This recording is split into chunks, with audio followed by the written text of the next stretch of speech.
Metal Gear Solid 5: The Phantom Pain is effectively an ending. Although Metal Gear may continue, many important people behind it, including creator Hideo Kojima, will no longer be involved. Yet The Phantom Pain doesn't feel like an ending, but rather a beginning.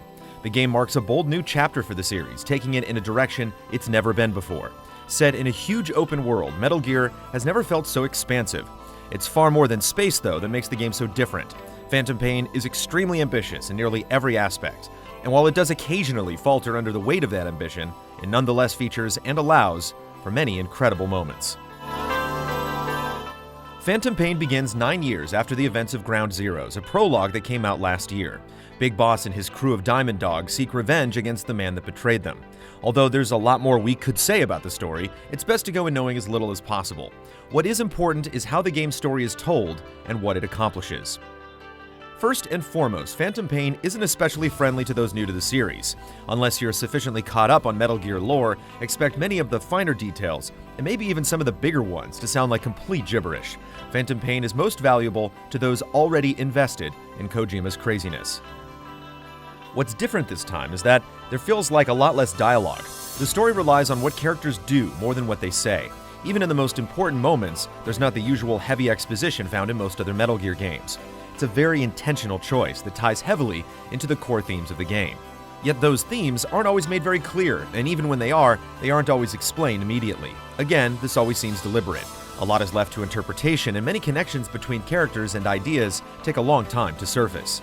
Phantom Pain also expects the player to dig in to get the most out of the story.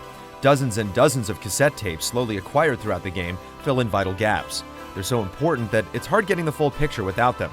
We were surprised by some of the things relegated to these tapes, but after reflecting on it for a bit, it makes sense the way things are presented. Initial disappointments or frustrations went away after we thought about things differently, which includes the game's big twist. It is indeed crazy and hard to see coming, but it also left us initially feeling a bit hollow. However, our feelings changed after taking a new perspective. For as outlandish and convoluted as the story can get, it says something that we just can't stop thinking about it. The game is practically taunting fans to constantly re-examine everything put in front of them. When taken with the rest of the games in the series, it presents a narrative with a huge scale, filled with countless crevices that take significant effort to uncover.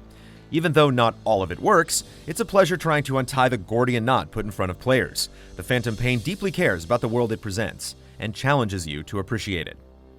With that said, what the Phantom Pain is trying to achieve is not necessarily what fans expect, and that's probably a good thing.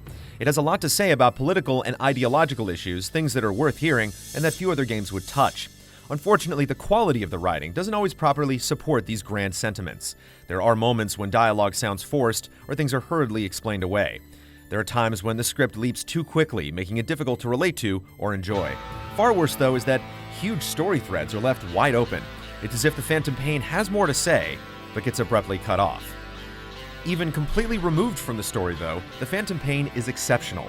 Metal Gear has never felt this good. Although it uses the same control setup as Ground Zeroes, you're given so much more freedom as a player. By investing in Mother Base, your home of operations, you can develop a seemingly endless array of weapons and items. In order to bolster your arsenal, you'll have to acquire personnel from the field by using the Fulton recovery device, which extracts soldiers via a balloon. Each soldier you acquire has varying skills in different fields, such as research and development, combat, intelligence gathering, and so on. It's up to you to assign them to an area of Mother Base that best fits their skills. Of course, in order to extract soldiers, you have to put yourself at risk. Is it worth blowing your cover to snag a new recruit? The answer isn't always obvious. The act of extracting soldiers adds a new layer to stealth beyond getting from point A to point B without being seen. Even though this dynamic is also present in Peace Walker, it's richer here thanks in large part to the open world. Whereas Peace Walker consists of small, separated areas, Phantom Pain is absolutely gigantic. Afghanistan and Africa, the two areas you explore, are filled with outposts, camps, and villages. The copious amount of space is used effectively. Missions are carefully constructed. There are so many alternate routes, hidden passageways, obtainable vehicles, and more that simply getting to an objective is most of the fun. Not to mention all of the valuable resources, weapon blueprints, and cassette tapes meticulously hidden throughout that are often worth chasing after. The missions themselves are also carefully crafted and varied. You'll have to extract prisoners, assassinate key targets, blow up all manner of enemy equipment, and more. Additionally, key objectives will often change mid-mission, forcing a different approach. Buddies also greatly affect what's possible. A buddy accompanies boss during a mission and offers specific support. D-Horse provides mobility. D-Dog sniffs out enemies, wild animals, and plants. Quiet can scout and snipe from afar, and D-Walker gives additional firepower and acts as a versatile set of wheels. Each buddy suits a specific sort of playstyle, and choosing one means sacrificing something else. Quiet can act like insurance, quickly killing an enemy before they can alert anyone else. Yet every time we chose her, we missed D-Dog's ability to auto-mark the resources we so desperately needed.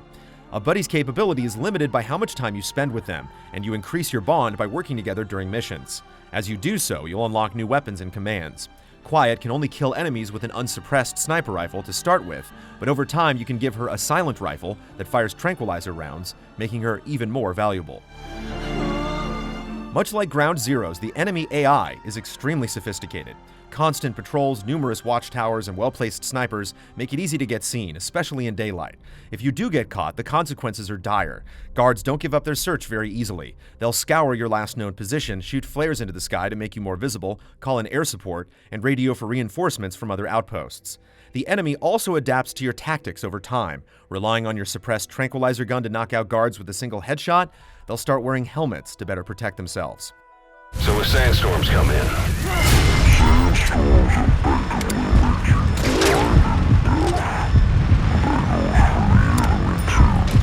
use the situation to your advantage. There's so much to think about at any given time that even the most cautious players will be caught unaware. Phantom Pain requires constant improvisation, moments when a split-second decision can mean the difference between success and failure. It creates such intense and enticing moments that even after 50 hours, we're still itching to get back in. Although it may sound overly dramatic, there were times when the game made our heart race, requiring a short break after making it through a tough situation by the skin of our teeth. Nowhere is this more true than the boss battles. While not as personal as some of the fights in other games in the series, they still serve as culminating moments where all of your skills are put to the test. What's most impressive is how many different ways you can overcome them. Some fights can even be entirely avoided if you're careful and clever. One aspect of the Phantom Pain that we only experienced briefly, yet left a mark nonetheless, is the Forward Operating Base System, or FOB for short. You can construct optional FOB bases that provide additional resources, easing the development of Mother Base. The catch is that other players can invade your base, stealing resources and personnel, so it's up to you to defend it. If you're the one invading and manage to do it successfully, the rewards are bountiful. Squaring off one-on-one against another player while so much is at stake is absolutely exhilarating. The way invasions play out is largely determined by how much you and other players beef up security. You can extract machine gun turrets and mortars for additional defense, which means even more things to put yourself in danger for during missions. Assigning your men to the security team provides extra firepower, but it also means their skills aren't being used to develop new things for the base. Every choice has a rippling effect that impacts so many other aspects of the game. Never has Metal Gear felt so expansive and intricate. A quick note, we experienced FOBs as a separate demo outside of our offline playthrough, so our impression of them could change after release. We also weren't given access to the microtransactions that will be available upon release, making it difficult to evaluate their impact. While the complex layout of Mother Base works well as a stage for PvP invasions, it doesn't function as effectively in the story.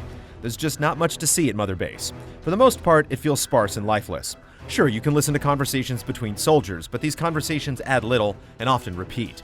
Interactions with important characters only occur at specific times, making the base more of a tool rather than a place you actually care about.